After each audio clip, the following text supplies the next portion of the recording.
With founders like Mark Zuckerberg, Jack Dorsey, and Bill Gates, it seems like all the billion-dollar startups are started by some 20-something-year-old college dropout. But the trouble is, the story of the young genius founder is actually a modern-day myth.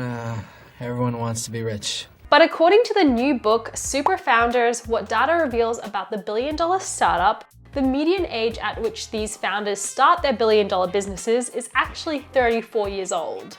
You're too young for that stuff. So if you're considering launching your very own startup fresh out of uni, well, I'm gonna give you 3 top reasons to just not do that. Hi there, I'm Emily from Grad Australia, and we help Australian graduate students kickstart their career by helping them to apply to the largest collection of Australian graduate jobs, internships, and volunteer opportunities. And you'll notice I did not mention helping fresh grads launch their very own unicorn startups, and here is why.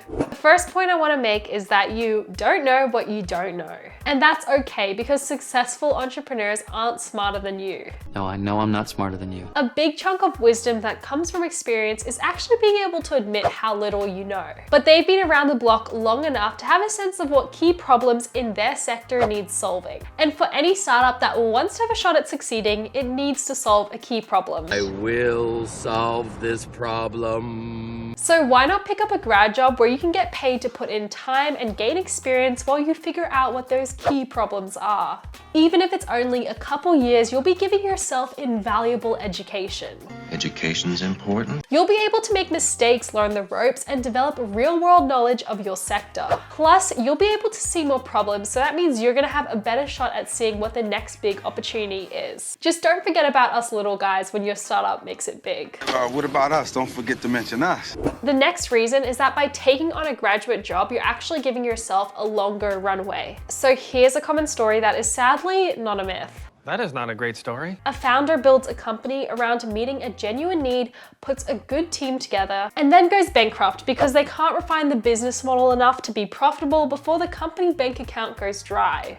But we are bankrupt, Michael. Now, this can happen to anyone, even a second experienced entrepreneur. But you can reduce your risk by treating your startup as a side project at first. Reduce risk. So first, if you begin testing your startup idea while still working at your graduate job, it's gonna give you more time to get it right. You'll be able to learn, innovate, and evolve until you know you've actually got something that works. I know I can do it. Now, until recently, the startup as a side project wasn't really a viable idea because you literally had to dedicate all your waking hours to it just to get it off the ground.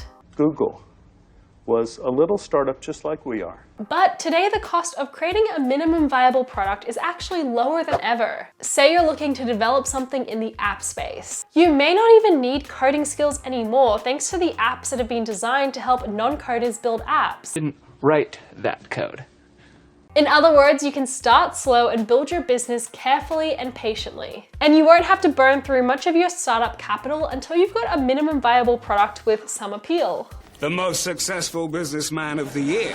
That is a win. And thirdly, if your startup does fail, having a graduate job to fall back on is really going to give you more options. You give up? Never! Because if your business does fail, and side note, 90% of startups do fail, then you're probably not going to be in the position to just go and start another company again. And unless you've got a massive pile of money stocked away, then you're going to need to pay your bills somehow. But sometimes you also have to pay the bills. And all of a sudden, jumping back into your previous job that was paying the bills every month for you before doesn't seem like such a bad option. And even if your former company doesn't have any job opportunities for you, the contacts you made during those years working there are going to be really helpful in helping you find new opportunities. Also, consider the extra peace of mind you'll get just by establishing yourself in the professional world before you launch your own business. Because once you've done that, you'll be able to branch out on your own knowing you've got a plan B. Fortunately, I've got a plan B. So, simply put, a little bit of patience goes a long way. Patience, brother. Patience. And we at Grad Australia literally exist to connect fresh grads like you with jobs at top employers. You get unlimited free applications, you can also custom tailor your searches, and we post hundreds of new jobs a day. But if you have the drive, passion, and energy to strike out on your own as an entrepreneur, then we definitely encourage you to do so. Become an entrepreneur. Like you.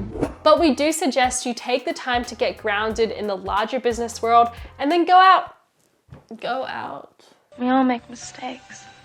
But we do suggest that you take the time to get grounded in the larger business world and then go out to figure out what problems need solving. Make connections and explore ideas while someone else is signing your paycheck.